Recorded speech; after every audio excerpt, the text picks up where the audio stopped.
students, a very big and warm welcome to all of you. I hope you all are doing perfect. So children, are you all ready for today's session? Yes, so let's start our today's chapter, which is microorganisms, friend and foe. You will be aware about major groups of microorganisms. Where do microorganisms live? Useful microorganisms, harmful microorganisms, food preservation, nitrogen cycle. तो ये सब topic इस chapter में हम cover करने वाले हैं और जानने वाले हैं कि माइक्रो ऑर्गेनिजम्स कैसे हमारे फ्रेंड भी होते हैं और कैसे वो हमारे एनिमी फो भी होते हैं. There are some living organisms around us which we cannot see with the naked eyes. They can only be seen using a microscope, an instrument that makes small things look bigger, that is magnifies object. They are called microorganisms. Micro is equal to small or microbes. Before the microscope was discovered, nobody could see microorganisms. तो जब microscope का निर्माण नहीं हुआ था, हम छोटे छोटे जो आपके माइक्रो ऑर्गेनिजम्स हैं वो नहीं देख पाते थे, लेकिन जब से माइक्रोस्कोप का निर्माण हुआ है हम छोटे छोटे माइक्रो ऑर्गेनिजम्स को देख पाते हैं. More to know who discovered microorganisms. Anton van Leeuwenhoek, 1632 to 1723, a Dutch textile worker, was the first person known to have seen bacteria. He made his own microscope which was able to magnify objects to 300 times their original size. ठीक है, तो ये बनाया गया था एंटन van ल्यूवेनहोक के द्वारा. Major groups of microorganisms. There are 5 major groups of microorganisms. There are, first one is bacteria, second is fungi, third is algae, and fourth is protozoa, and fifth is viruses. Most microorganisms are completely harmless and some are even useful to us, but a small fraction are responsible for causing diseases. These disease causing microorganisms are called germs or pathogens. When your parents tell you to wash your hands before eating food, they are telling you to get rid of germs sticking to your hands. ठीक है, ये 5 major आपके micro organisms हैं. वैसे तो micro organisms जो होते हैं हमारे लिए यूजफुल माने जाते हैं, लेकिन कुछ आपके डिसीज काउजिंग बैक्टीरिया या फिर माइक्रो ऑर्गेनिजम्स भी होते हैं जिन्हें हम जर्म्स या फिर पैथोजेंस भी कहते हैं. इसलिए आपके पेरेंट्स आपको खाना खाने से पहले हाथ धोने को कहते हैं, क्योंकि ये जो जर्म्स हैं ये हो सकता है आपके पेट में चले जाए और आपको बीमार कर दें. More to know study of microorganisms is called microbiology. Scientists who study microorganisms are called microbiologists. Now bacteria, singular bacterium. These are single-celled unicellular organisms. These are larger than viruses. There are 3 main types of bacteria: rod-shaped, spherical-shaped, and spiral-shaped. तो bacterias के बारे में पहले जान लेते हैं. ये आपके सिंगल सेल्ड ऑर्गेनिजम्स माने जाते हैं, ठीक है, और ये आपके वायरसेस से साइज में थोड़ा सा बड़े होते हैं. ठीक है, इनके यहाँ पे टाइप्स आपको दिए गए हैं. Next is fungi, singular fungus. They can be unicellular और multicellular. Bread, mold, mushrooms, penicillium, aspergillus. Multicellular fungi are made of microscopic threads called hyphae. They feed on decaying organic matter, saprophytes, or on in the body of living organism, parasites. ठीक है, fungi जो होते हैं आपके unicellular और multicellular organism माने जाते हैं, और ये क्या खाते हैं, जैसे ब्रेड वगैरह जो आपकी सड़ जाती है, ख़राब हो जाती है, मशरूम वगैरह पे ये बैठते हैं, और ये डिकेइंग ऑर्गेनिक मैटर्स को भी खाते हैं. Algae, singular alga. They can be unicellular, Chlamydomonas, or multicellular Sphaerogyra and Fucus. These are green organism plants capable of preparing their own food, autotrophic and nutrition. They live in water. तो algae के बारे में आपने सुना ही होगा. Green colour का ये substance होता है जो ज़्यादातर वाटर सरफेसेस में पाया जाता है. Protozoa, singular protozoan. They are unicellular animals. They cannot prepare their own food, heterotrophic in nutrition. Example, amoeba, paramecium, trypanosoma, plasmodium. ये सारे के सारे आपके प्रोटोजोआ हैं जो यूनिसेलुलर एनिमल्स माने जाते हैं और ये अपना खाना खुद नहीं बना सकते. Viruses, singular virus. These are smallest of all microorganism, much smaller than a bacterium.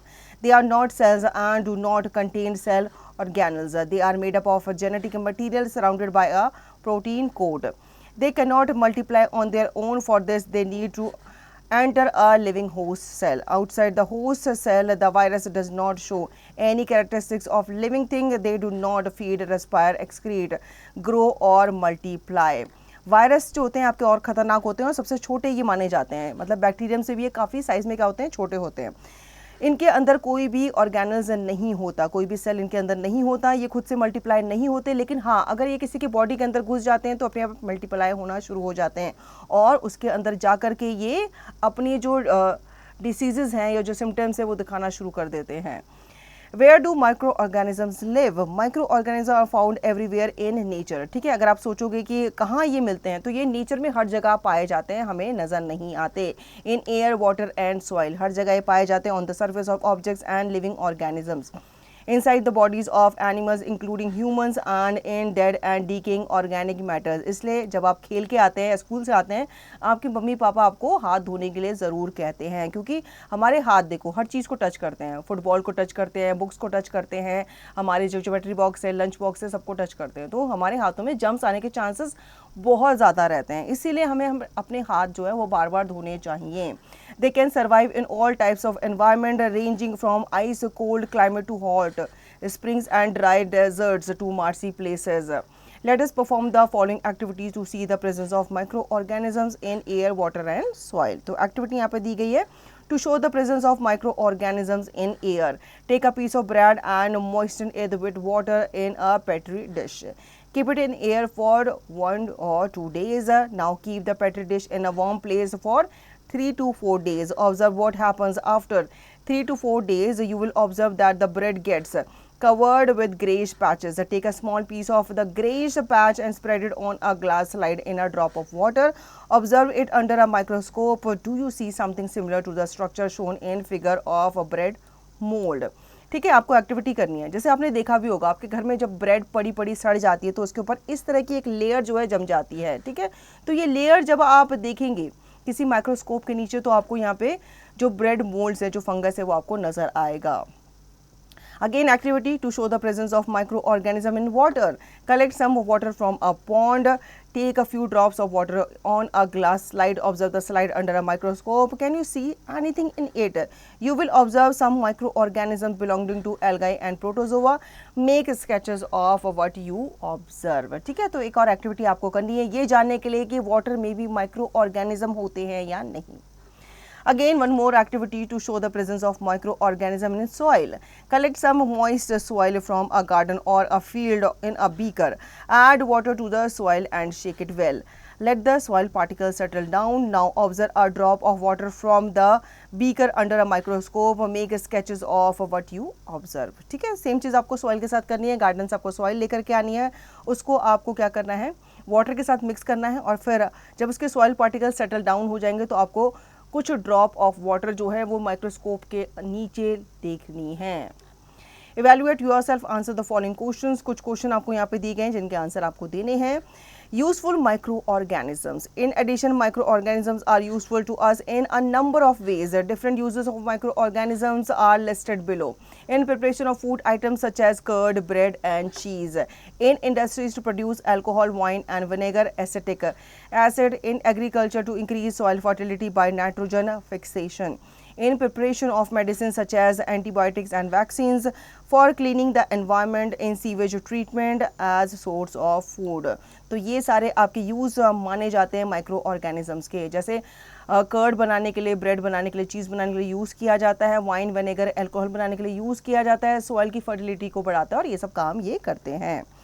Micro organisms used, ठीक है, curd bacteria, bread fungus, yeast, cheese and paneer bacteria, alcohol wine and vinegar उसमें ईस्ट का इस्तेमाल किया जाता है। Increase soil fertility bacteria के द्वारा किया जाता है। एंटीबायोटिक्स बनाए जाते हैं बैक्टीरिया एंड फंगाई के द्वारा। Clean the environment bacteria and fungi के द्वारा किया जाता है। Sewage treatment bacteria and food, mushrooms, east, algae. Now preparation of food items, bacteria making curd। Curd is made from milk। You may have seen your mother making curd for you at home। What does she do? She adds a little amount of curd to warm milk at night and keeps the vessel containing milk with curd in warm place। By the next morning the liquid milk turns into solid curd। Once the curd is made it is transferred to a cool place, otherwise the curd turns sour। तो आपने देखा होगा आपकी मम्मा जो है घर पे क्या करती है, दही जमाती हैं, ठीक है। दही जमाने के लिए वो क्या लेती हैं, पहले मिल्क गर्म करती है, उसमें वो कुछ दही के पार्ट लेती हैं, मतलब 2 चम्मच वो दही मिलाती है, फिर उसको ओवरनाइट वो रख देती हैं, उसमें क्या होता है सुबह आप देखते हैं तो दही जम जाती है। तो ये जो दही जमती है वो किससे जमती है? माइक्रो ऑर्गेनिजम्स के थ्रू ही जमती है। Milk contains a sugar called lactose. Milk sugar curd contains a certain bacteria of which the bacterium Lactobacillus helps in the formation of curd. It converts the lactose in milk into lactic acid. The process of curd formation from milk is called curdling of milk. Now, bacteria making cheese. Dairy products such as cheese and paneer are made by using bacteria Lactobacillus and Streptococcus. In addition to bacteria, cheese manufacturers add a substance called rennet, obtained from the stomach lining of young cattle to increase productivity. अब bacteria जो होते हैं वो चीज़ and paneer बनाने में भी क्या करते हैं? हेल्प करते हैं। More to know, waste chicken bones are used in cheese making. The waste bones are used to make a substance called biobone, which holds the bacteria and rennet needs to make cheese. Use of biobone helps to increase cheese productivity. ऐसा कहीं कहीं पे होता है कि आपके जो chicken के बोन्स होते हैं उनको लिया जाता है चीज़ बनाने के लिए। Now, yeast making bread and other food items. Yeast, a single-celled fungus, plays an important role in the formation of bread, cakes, pastries, idlis, dosa and dhokla. आपने देखा होगा ईस्ट का इस्तेमाल होता है ताकि इसमें एक खमन आता है, ठीक है, एक राइस होता है जिसकी वजह से ये फ्लफी बनते हैं। To make a bread, yeast is added to a mixture of a flour, wheat or maida with sugar and warm water. It is needed to make a soft dough. The dough is left for about 2 to 3 hours. You will observe that the dough rises in volume. एकदम से क्या हो जाता है? बढ़ जाता है। आपका आटा आपने छोटा सा किया था लेकिन जब आप 2 घंटे बाद देते हो तो वो इतना हो जाता है। This happens due to the production of carbon dioxide by the respiration of yeast cells. Bubbles of the gas fill the dough and increase its volume. Baking of the dough drives off the carbon dioxide, making the bread porous and spongy. क्या बनाता है वो bread को? porous बनाता है और spongy बनाता है, जो खाने में soft होता है। Yeast is also used in the preparation of many food items like idli, dosa and dokla. The release of carbon dioxide by the yeast cells make the food item soft. The tiny holes which you can see in case of idli, dosa and dokla are air spaces created by the escape of carbon dioxide gas. तो कैसे बनते हैं? yeast जो होता है ये आपका ढोकला या आपके जो डोसा वगैरह इडली वगैरह बनाने में यूज़ किया जाता है। ईस्ट सेल जो होते हैं वो क्या करते हैं? कार्बन डाइऑक्साइड रिलीज करते हैं, जिससे आपने देखा होगा इनके अंदर क्या होते हैं? छोटे छोटे होल्स बन जाते हैं। Your wisdom which and how many organisms live in drop of pond water, आपको बताना है। Commercial use of micro organisms in the production of alcohol, wine and vinegar. Yeast is used for the production of alcohol, wine and beer on a large scale. For this, yeast is grown on plant materials that are rich in natural sugars such as grains like barley, wheat and rice and fruit juices. Yeast cells grow in the absence of oxygen and convert the juice present in the fruit juice and grains into alcohol, ethanol. The process of conversion of sugar in the absence of oxygen into alcohol is called fermentation. ठीक है, एक process होता है fermentation जिसमें भी आपके micro organism use किए जाते हैं और उससे वाइन, अल्कोहल, विनेगर, बियर वगैरह बनाए जाते हैं। तो शुगर ग्लूकोज को आपका कन्वर्ट किया जाता है in the absence of oxygen east sales और ये अल्कोहल बन जाता है, इथेनॉल बन जाता है। The fungus Aspergillus is used for the production of alcohol and citric acid. ठीक है, जितने भी खट्टे आपके पदार्थ होते हैं जैसे विनेगर है उसको बनाने के लिए यूज़ किया जाता है। Citric acid is used in the soft drink industry. Aerobic bacteria like Acetobacter are used for production of vinegar, acetic acid from alcohol. Now, more to know, the first alcoholic drinks were made by growing yeast on grapes. तो पहली जो alcohol थी वो grapes में east को grow करके बनाई गई थी। More to know again, in many countries such as Brazil, ethanol produce from sugar is use as a fuel for cars and buses in the it has the advantages that it does not pollute the atmosphere like fossil fuels. काफ़ी सारी countries में जैसे कि Brazil की अगर हम बात करें तो इथेनॉल जो है वो शुगर से प्रोड्यूस किया जाता है और उसको कार में, बसेस में एज अ फ्यूल यूज़ किया जाता है। ठीक है, ये आपका इको फ्रेंडली होता है जो एटमॉस्फेयर को लेस पोल्यूट करता है। In agriculture, to increase the soil fertility, some bacteria live in the root of leguminous plants such as peas, beans and grams. These bacteria form root nodules and are able to fix atmospheric nitrogen and convert it into suitable usable forms like nitrates. Atmospheric nitrogen cannot be used by plants such as, but it can be used in the form of nitrates. The process of fixation of atmospheric nitrogen into suitable forms that plant can use is called nitrogen fixation. Nitrogen fixation increases the fertility of soil. Blue-green algae are also known to fix nitrogen and increase soil fertility. तो बहुत सारे आपके जो micro organisms होते हैं वो soil की fertility भी बढ़ाते हैं. Do it yourself to see root nodules. ठीक है, तो यहाँ पे आपको एक एक्टिविटी दी गई है जो आप अपने आप करेंगे. Sources of food: a number of mushrooms, fungus are edible. They are rich in proteins and vitamins. Yeast is an important source of food, being rich in proteins and vitamins of B group. Many algae like cholera and seaweeds are used as food. Seaweeds are an important source of food in China and Japan. For fish and sea animals, algae being aquatic are a direct source of food. ठीक है, बहुत सारे आपके जैसे number of mushroom होते हैं वो edibles होते हैं. ठीक है, और ये आपके प्रोटीन और विटामिन रिच माने जाते हैं. ईस्ट जो है ये आपका इंपॉर्टेंट सोर्स ऑफ फूड माना जाता है जो कि विटामिन्स एंड मिनरल्स में रिच माना जाता है. ठीक है, बहुत सारे आपके एल्गाई जैसे कि क्लोरेला एंड सीवीड्स हैं, ये भी आपके फूड के रूप में ही यूज़ किए जाते हैं. Role of microorganisms and decomposition, cleaning and environment. तो इसे पढ़ने से पहले हम मोटो नो पढ़ लेते हैं. 1 टीस्पून फुल ऑफ सॉइल में contain a billion bacteria and 100 metre of fungal hyphae. तो अगर आप एक चम्मच स्पून का लेते हैं मिट्टी का तो इसमें आपका बहुत सारे बैक्टीरियाज पाए जाते हैं. Now again, role of microorganisms in decomposition, cleaning the environment. Microorganisms like bacteria and fungi are essential for recycling materials in the environment. This is done by decomposing, breaking down dead things to simple chemical inorganic substances. Such microorganisms are thus called decomposers. As mentioned above, they include fungi and certain bacteria which lives in the soil. These feeds on waste materials rich in organic matters such as dead plants and animals as well as animal dropping feces.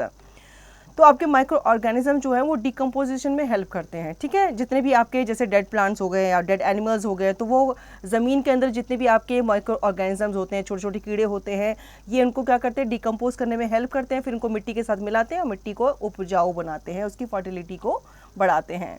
The inorganic compounds released during decomposition include gases like carbon dioxide, water vapors and minerals like nitrate, sulfate, phosphate and potassium ions. These are used by green plants during photosynthesis and other processes. Decomposers in this manner play an important role in maintaining life on the earth. They also clean up the environment by preventing an accumulation of the remains and waste of living organisms. ठीक है, अगर सोचो ये decomposers नहीं हो, ये micro organism नहीं हो तो जो आपके जितने भी एनिमल्स हैं जो डेड हो जाते हैं, मर जाते हैं, तो उनको डिकम्पोज करने में बड़ा मुश्किल हो जाएगा. You can use this feature of microbes to recycle plant waste from kitchens and gardens and prepare manure.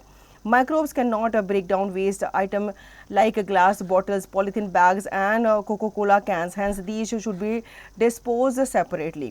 अब माइक्रो ऑर्गेनिजम्स आपके घर के कूड़े को भी डिकम्पोज करते हैं, लेकिन ये आपके जो घर का कूड़ा होता है वो ऑर्गेनिक होना चाहिए. इसमें आपके जैसे सब्जी के छिलके वगैरह हो गए, केले के छिलके, फल के सब्जे, ये सब आप डाल सकते हैं मैन्योर बनाने के लिए. लेकिन इसमें आपके ग्लास बॉटल्स, पॉलीथीन बैग्स वगैरह, कोका-कोला कैंस वगैरह ये आप नहीं डाल सकते क्योंकि इनको माइक्रोब्स के द्वारा डिकम्पोज नहीं किया जाता. Decomposers in sewage treatment. Microorganisms, mainly bacteria, play an essential part in the treatment of sewage to make it harmless. Sewage contains fecal matter substances from household waste such as soap and detergent and chemical from factories. In cities and towns, sewage is made harmless by treating it in sewage treatment plant before it is discharged into rivers. तो आप अपनी previous classes में भी पढ़ चुके हैं, जो आपके decomposers होते हैं वो sewage treatment plant में भी help करते हैं. Next is biogas. During the treatment of sewage, methane gas is produced by anaerobic bacteria. This is called biogas, and it is produced from degradation of plants and animals materials. In India and China, rotting vegetation and animal dung are used to produce biogas, which is used as fuel in home. तो बहुत सारे आपके bacteria जो होते हैं जिनको हम anaerobic bacteria कहते हैं वो बायोगैस बनाने में हेल्प करते हैं, जिनको हम घर पे एज अ फ्यूल इस्तेमाल करते हैं कुकिंग वगैरह के लिए. Preparation of antibiotics, anti is equal to against, bios is equal to life, are chemical substances produced by microorganisms such as fungi and bacteria which kill or stop the growth of disease causing microorganisms. Numerous antibiotics have been discovered, the first of which was penicillin. Nowadays antibiotics are used in the treatment of a variety of diseases. तो हम पहले भी पढ़ चुके हैं, antibiotics बनाने के लिए भी बहुत सारे आपके बैक्टीरियाज हैं, उनकी हेल्प ली जाती है. Vaccines are substances used to produce immunity to disease in the living body. Immunity is the ability of the body to resist a disease by natural or artificial means. So vaccination is a method of producing immunity by injecting a vaccine into the body. तो आपके microbes को इस्तेमाल करके के vaccines भी बनाई जाती है. More to know, penicillin was obtained from the fungus Penicillium by Alexander Fleming in 1928. Edward Jenner discovered the vaccine for smallpox in 1798. तो इनके बारे में आपने अपनी जीके बुक में ज़रूर पढ़ा होगा. In your childhood, you would have been given injections or drops to protect your body from several diseases. Your parents would tell you that you were protected against diseases and given specific vaccines such as polio, BCG, DPT, etc. ये बहुत important vaccine होती हैं जो बचपन से ही बच्चों को दी जाती है. मतलब जब बच्चा पैदा हो जाता है तो वो काफ़ी उसकी जो इम्यूनिटी होती है वो वीक होती है, तो उनको ये वैक्सीन देना बहुत ही ज़रूरी होता है. Later on, you were given vaccines for typhoid and TT. You might have also heard of Pulse Polio program for protecting children against polio. Through newspapers or televisions, polio vaccine called oral polio vaccine OPV is given to children orally through the mouth at the age of 1.5, 2.5 and 3.5 months. ठीक है, इसके साथ साथ आपने polio के बारे में भी सुना होगा, पल्स पोलियो प्रोग्राम, जिसमें आपकी पोलियो ड्रॉप्स जो हैं वो बच्चों को दी जाती हैं. More to know, some common antibiotics from bacteria are streptomycin, tetracycline, aureomycin, neomycin and anthromycin. Once our body has been infected by a particular microbe, the body remembers which antibody was able to fight the microbe. This means that if you come in contact with the same microbe again, your body can make antibodies and destroy the microbe before it can make you ill. This is known as becoming immune. This is how immunity is provided to the body against diseases in a natural way. तो आपकी body में एक particular microbe जो है उसको डाला जाता है, ठीक है, ताकि आपकी बॉडी जो है उसके अगेंस्ट एक क्या कर सके, अपनी इम्यूनिटी सिस्टम जो है बरकरार रख सके, ताकि आपको अगर दोबारा से उस माइक्रोब के द्वारा अटैक किया जाए तो आपकी बॉडी जो है उस माइक्रोब के अगेंस्ट लड़ सके. Immunity can be introduced artificially by introducing dead or weakened microbe in a healthy body. The body fights and kills these microbes by producing suitable antibiotics. These antibodies bodies remain in the body and protect it from the disease-causing microbes. This is the basis of vaccination. Several diseases like smallpox, chickenpox, cholera, tuberculosis and hepatitis can be prevented by this method. This is why in your childhood you were given injections or oral vaccines to protect you from several diseases such as measles, polio, diphtheria, tetanus and typhoid. अब छोटे बच्चों की जो skin होती है, जो उनकी immunity होती है, काफ़ी वीक होती है, इसलिए बचपन में उनको ये सब वैक्सीन दे दी जाती हैं ताकि इन फ्यूचर उनकी बॉडी जो है वो एक इम्यून सिस्टम बिल्डअप कर ले और इन डिसीजेज से लड़ सके. Evaluate yourself, name the following. ठीक है, यहाँ पे आपको कुछ टर्म्स दी गई हैं, सेंटेंसेस दिए गए हैं, उनको आपको वन वर्ड में आंसर देना है. हार्मफुल माइक्रो ऑर्गेनिजम्स के बारे में भी जान लेते हैं. The most talked about microorganisms are the harmful ones. These are the ones that get their names in newspapers and on TV and radio for the diseases these microbes cause. Disease causing microbes are called pathogens. They cause diseases in human beings, animals and plants. They can kill living organisms. Many microbial diseases can spread from an infected person to healthy person through air, water, food और physical contact. ठीक है, तो ऐसा ज़रूरी नहीं है कि आप कुछ भी गंदा खा रहे हो या कुछ भी चीज़ आप खा रहे हो तो उसकी वजह से आपको ये आ रहा है. ये किसी भी जगह से आते हैं, चाहे आप घूम रहे हो कहीं भी, मतलब एयर, वाटर, सॉइल, हर जगह ये प्रेजेंट होते हैं, तो किसी भी जगह से आपकी बॉडी में ये एंटर कर सकते हैं. Communicable and non-communicable diseases, diseases which can spread from one person to another are called communicable or infectious diseases. Example of communicable diseases: cholera, common cold, tuberculosis, malaria, chickenpox, anthrax, measles, influenza. Some diseases cannot be transmitted through these media. Such diseases are called non-communicable diseases. These diseases may be caused due to malfunctioning of the organs, nutrition deficiency, or genetic reasons. Such diseases do not get transmitted from a sick to a healthy person. For example, scurvy caused due to deficiency of vitamin C is a non-communicable disease. Goiter, rickets, and night blindness are some of other example of non-communicable diseases. Communicable and non communicable disease के बारे में जान लेते हैं। Communicable disease जो होती है वो एक इंसान से दूसरे इंसान में फैलती है, जैसे वायरल हो गया या दूसरी चीज़ें हो गई, ठीक है। जब आप स्नीज़ करते हो, कफ करते हो, तो आपके जो जर्म्स होते हैं वो हेल्दी पर्सन पे जब चले जाते हैं तो उसको भी बीमार कर देते हैं। तो ऐसे डिसीज़ आपकी कम्युनिकेबल डिसीज़ कहलाती हैं। कुछ डिसीज़ आपकी एक पर्सन से दूसरे पर्सन पे स्प्रेड नहीं होती, ठीक है। ये आपके माल फंक्शन की वजह से, खाना पूर्ति ना हो उसकी वजह से, डेफिशिएंसी डिसीज़ की वजह से होती हैं। Diseases cause microorganisms in humans. Pathogens enters the body in many ways. Through the air we breathe, common cold, influenza. Through the food we eat, cholera. Through the water we drink, cholera. Through direct contact with the infected person, chickenpox, smallpox, measles, and through carriers such as insects, houseflies, mosquitoes, and animals, rats. For example, malaria is spread by female Anopheles mosquito.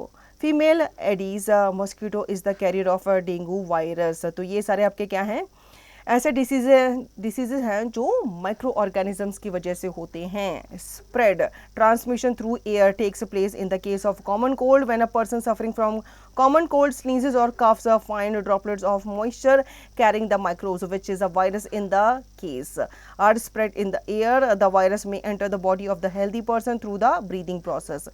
What can be done to prevent the spread of the pathogen? Always keep a handkerchief or a piece of cloth close to your nose and mouth while sneezing or coughing. इसलिए कहा जाता है अगर आपको coughing है, sneezing है, तो आपको अपना माउथ जो है कवर रखना चाहिए। हो सके तो घर के अंदर रहिए, बाहर ना निकलिए, और अगर आपको निकलना है इमरजेंसी में तो अपना माउथ जो है कवर करके रखिए या फिर आप मास्क पहन के रखिए। Some common human diseases caused by microorganisms, disease, mode of transmission, general prevention, preventive measures by bacteria, cholera. ये किससे होते हैं आपके? Water, food, drink boiled water, eat properly cooked food, maintain good sanitation, keep personal article of patient away from those of others, vaccination at proper age, typhoid air, tuberculosis air, keep the patient and his personal articles in complete isolation from others, administer BCG vaccine, by virus, measles, chickenpox, polio, air contact, air, water, keep the patient and his personal article in complete isolation from others, get vaccinated. Hepatitis B, water, drink boiled water, get vaccinated. By protozoa, malaria, mosquito, do not allow water to collect in the surroundings so as to prevent breeding of mosquito. Spray kerosene on the surface of water, kills the larvae of mosquitoes by blocking oxygen. Use mosquito net and repellents. तो ये सारे आपके preventive measures हैं जो आपको use करने चाहिए. Now, disease causing microorganisms in animals and plants. Disease caused by microorganisms in animals and plants are given in table below. Some common animal disease caused by microorganisms, animal disease causative agents, foot and mouth disease in cattle, virus, anthrax disease in cattle, bacterium, sleeping sickness in cattle, pigs, horses, protozoa. Some common diseases caused by microorganisms in plants. Plant disease causative microorganism, mode of transmission, rust of wheat, fungi, air, seeds, citrus, canker, bacterium, air, yellow mosaic, disease of bhindi, okra, virus, insect, tobacco mosaic, virus, hands and clothing of field workers. तो ये सारा आपके common diseases हैं जो plants and animals के द्वारा फैलते हैं या होते हैं. Food preservation. If food is kept for a long period of time before it is eaten, it may start becoming bad. Why does this happen? This may be because it is oxidized by air or it is acted upon decomposed by bacteria and fungi. How do we know that the food has become bad, spoiled and unfit for consumption? There are certain indicators that tell us whether or not a given sample of food is good or bad for consumption. Some of them are as follows. Odor, spoiled food emits foul smell resembling the foul smell of rotten eggs. Taste, bad taste or sourness develops in spoiled food. For example, in milk, souring takes place due to the formation of lactic acid. Color, many food items show change in color. तो कुछ आपके food ऐसे होते हैं जो अगर आप बाहर रख देते हो गलती से या किसी गर्म जगह पे रख देते हो तो वो आपके क्या हो जाते हैं, सड़ना शुरू हो जाते हैं। ठीक है, अब वो कैसे सड़ते हैं, आपको कैसे पता चलेगा कि वो सड़ रहे हैं? तो उसमें से आपको एक स्मेल जो है अजीब सी आएगी, आप टेस्ट करेंगे तो आपको टेस्ट में भी वो अजीब से लगेंगे और उसका कलर भी आपको थोड़ा थोड़ा चेंज होता नज़र आएगा। You are familiar with the color change in fruits like banana, mango, apple or papaya. Many molds develop a cottony thread-like structure on food item like bread mold on bread and blue and green mold on orange, lemon and cheese. ठीक है, कुछ आपने food item ऐसे देखे होंगे जैसे बनाना है, mango है, इनमें आपको काले काले धब्बे नज़र आने शुरू हो जाते हैं। दैट मीन्स वो सड़ना शुरू हो गए हैं। ब्रेड वगैरह के ऊपर आपको ग्रीन कलर का फंगस नज़र आ जाता है, इट मीन्स कि वो भी ख़राब हो चुका है, तो आपको जल्द से जल्द उसको फेंक देना चाहिए। The process by which spoilage of food by microorganism is prevented is called food preservation. Methods of food preservation help to kill the microorganism present in the food and stop them from growing again. Advantages of food preservation: reduce food wastage due to spoilage, increases the shelf life storage period of food items, ensure food availability during off seasons and in distant places, maintain the nutritional value and flavor of food. तो food preservation के देखो इतने सारे फ़ायदे हैं। ठीक है, एक तो ये स्पॉइलेज से बचाता है, तो इतना सारा जो खाना है वो वेस्ट होने से बच जाता है, इनकी सेल्फ लाइफ बढ़ जाती है और ये आपको उस सीज़न में भी अवेलेबल मिलता है जिस सीज़न में इनकी खेती नहीं होती। Methods of food preservation: drying, dehydration. Drying reduces the moisture content of food materials. Removal of water from the food materials is called dehydration. Dehydration prevents the growth of microorganisms. Food items like cereals, pulses, vegetables like spinach, cauliflower and methi leaves and spices are dried in the sun. Sun drying. The dehydrated food is sealed in packets and kept at room temperature. तो पहला है आपका drawing. ठीक है, अगर आप moisture वगैरह जो है पूरी तरीके से सुखा लेते हो दालों का या दूसरी चीज़ों का, तो वो उनकी सेल्फ लाइफ जो है बढ़ जाती है। ठीक है, अगर आपने देखा होगा जैसे दालों में आपका मॉइस्चर वगैरह रह जाता है, गीली हो जाती है किसी वजह से, तो उसमें कीड़े लगना, उनका सड़ना शुरू हो जाता है, तो उनको सन ड्राइंग की जाती है। आपने अपनी मम्मी वगैरह को भी देखा होगा, वो धूप में आपकी दालें वगैरह सुखाती हैं, दूसरे अनाज वगैरह सुखाती हैं ताकि उनको अच्छे से धूप में सुखा दिया जाए और फिर उनको स्टोर किया जाए। Next is boiling. Food items like milk and water are preserved by boiling. Boiling kills microorganisms. You may have observed your mother boiling milk before storing it. Next is refrigeration and freezing. Like boiling, cooling by refrigeration and freezing also helps to preserve food items. Refrigeration and freezing do not kill microorganisms but only stop them from growing and multiplying. Preservation by freezing is effective for many months and is useful in the case of meat, milk and vegetables. कुछ items ऐसे होते हैं जिनको आपको refrigerate करके रखना बहुत ज़रूरी होता है। अगर आप उनको रेफ्रिजरेट नहीं करेंगे तो वो जल्दी सड़ जाते हैं। जैसे आपके फ्रूट है, वेजिटेबल है, मिल्क है, मिल्क को अगर आप बाहर रखोगे तो वो क्या हो जाता है, वो फट जाता है, ख़राब हो जाता है। ठीक है, तो उनको प्रिजर्व करने के लिए, संभाल के रखने के लिए उनको फ्रिज में रखा जाता है। More to know, refrigeration keeps food between 4 degree to 7 degree Celsius, while freezing keeps food below -18 degree Celsius. Pasteurization. This method is used for preserving milk. In this method, milk is heated to about 70 degrees Celsius for about 15 to 30 seconds and then quickly cooled, chilled and stored in sterilized bottle or pouches.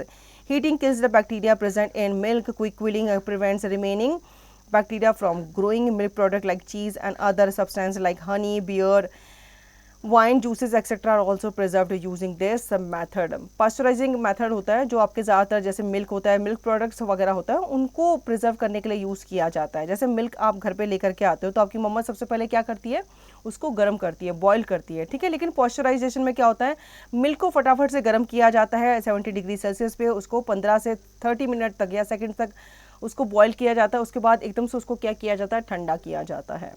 Salting and adding sugars. Many food items are preserved by adding salt or sugar. Due to the addition of these, the cells of microbes lose water. Microbes are thus not able to grow in them. Besides salt and sugar, spices, oil, vinegar and nitrogen are also used as food preservatives. Salting is used to preserve pickles, amla, raw mangoes, tamarind, milk and fish. Sugar is use in case of jam, sauce and jelly. अब आपने देखा होगा जो jam होता है या जो आपके पिकल्स वगैरह होते हैं वो रूम टेम्परेचर में सड़ते क्यों नहीं है, ठीक है. वो इसलिए नहीं सड़ते क्योंकि इसमें आपका जो मेथड होता है सॉल्टिंग एंड शुगरिंग का, उसकी वजह से वो ख़राब नहीं होते. Use of chemicals in addition to salt, edible oils, vinegar and sugars. Chemicals like sodium benzoate and potassium metabisulfate are used as preservatives in case of jams, squashes and ketchups. Next is canning. Proper storage and packing. Food items are enclosed in cans which are sealed and heated to 120 degrees Celsius to destroy microorganisms. Canned food can remain good to eat for years provided the cans are not damaged. Dry fruits are vegetables are preserved by this method. तो Canning वगैरह के through भी आपके जो food items होते हैं उनको preserve करके रखा जाता है. Now your wisdom, why does your mother prefer to boil milk twice in hot summer day? तो इस क्वेश्चन का जवाब आपको देना है. What happens if food is not preserved properly? Food poisoning may take place if food is not preserved properly. Diarrhea, vomiting and abdominal pain can occur due to food poisoning. Bacteria like Salmonella and fungi like Aspergillus and Penicillium cause food poisoning. Toxic substances, toxins are produced by the microorganisms in food items in which they grow. अगर आप preserve करके नहीं रखते food को तो आपको food poisoning हो सकती है, क्योंकि ऐसा खाना जो होता है उसमें आपके पॉइजन्स वगैरह बिल्डअप हो जाते हैं और आपको डिसीज़ हो सकती है. Food additives, when some foods are manufactured, chemicals are put in them. These chemicals are called food additives. Examples are acetic acid, amchur, asafoetida, baking soda, coriander. Food additives are of three types. Preservatives keep the food fresh. Flavorings replaces the flavor of food that is often lose when it is process. Colouring makes the food look more attractive. तो कुछ food additives का इस्तेमाल किया जाता है food की self life को बढ़ाने के लिए और उसका टेस्ट को भी इम्प्रूव करने के लिए. Now nitrogen cycle, the circulation of nitrogen through the living and non-living components of the biosphere, air, water, soil, plants and animals is called nitrogen cycle. Nitrogen cycles keeps the concentration of nitrogen nearly constant in the atmosphere. The nitrogen cycle can be described through the following steps. Atmospheric nitrogen is fixed into nitrogen compounds such as nitrates by certain bacteria, blue-green algae, lightning and by industrial processes. Plants absorb nitrates from the soil and converts them into proteins. When plants or plant products are eaten by animals or humans, the plant proteins get converted into animal proteins. When plants and animals die, the protein present in them are converted to ammonium salts by putrefying bacteria and fungi. This process is called ammonification. Ammonium salts in the soil get converted first to nitrates by nitrosomonas and then to nitrate by nitrobacters bacteria. This process is called nitrification. The nitrates so formed are once again absorbed by the plants. A part of the nitrate in the soil is converted into free nitrogen by denitrifying bacteria Pseudomonas. The free nitrogen is formed goes back to the atmosphere. The conversion of nitrates into nitrogen by the denitrifying bacteria is called denitrification. तो nitrogen cycle के बारे में जान लेते हैं. जो circulation होता है नाइट्रोजन का लिविंग नॉन लिविंग ऑर्गेनिजम्स के द्वारा, कंपोनेंट्स के द्वारा, ये आपका नाइट्रोजन साइकिल कहलाता है. इसमें एटमॉस्फेरिक नाइट्रोजन जो होती है वो आपका फिक्स होती है नाइट्रोजन कंपाउंड्स में, जैसे कि नाइट्रेट्स, और ये आपके सर्टेन बैक्टीरियाज के द्वारा जैसे कि ब्लू एल्गाई है, blue green algae, lightning and by industrial process बनता है. इसके बाद प्लांट जो है ये नाइट्रेट्स को अब्जॉर्ब करते हैं सॉइल में से एंड इनको प्रोटीन्स में कन्वर्ट करते हैं. फिर इन प्रोटीन्स को एनिमल्स के द्वारा खाया जाता है. फिर एनिमल्स जो जब मर जाते हैं तो ये जो प्रोटीन है ये आपका दोबारा से सॉइल में ही चला जाता है क्योंकि इनको डिकम्पोज किया जाता है माइक्रो ऑर्गेनिजम्स के द्वारा. तो ये पूरा साइकिल जो है नेचर में वो चलता रहता है. Evaluate yourself, answer the following questions. अब यहाँ पे कुछ क्वेश्चंस आपको दिए गए हैं जिनके आपको आंसर देने हैं। हम कर लेते हैं quick review. Living organisms around us which we can not see with naked eyes are called microorganisms. There are 5 major groups of microorganisms: bacteria, fungi, algae, protozoa and viruses. Viruses, though different from other above mentioned microbes, are considered microbes as they can live and multiply inside the cells of living organisms. Most microorganisms are completely harmless. Some are useful to us while others are harmful and cause diseases. Bacteria and fungi are the microbes that cause spoilage of food and food poisoning. Vaccines are substances used to produce immunity to disease in the living body. Diseases causing microbes are called pathogens. Diseases which can spread from one person to another are called communicable or infectious diseases. Some diseases cannot be transmitted through these media. Such diseases are called non-communicable diseases. Food can be preserved to prevent its spoilage. Disease causing microbes are called pathogens. Food can be preserved by adding preservatives, keeping it at low temperatures, cooking, performing pasteurization, etc. Now, terms to learn. Microorganisms means tiny organisms that are not visible to the naked eyes. Germs or pathogens means disease causing microorganisms. Fermentation means the process of conversion of sugars in the absence of oxygen into alcohol.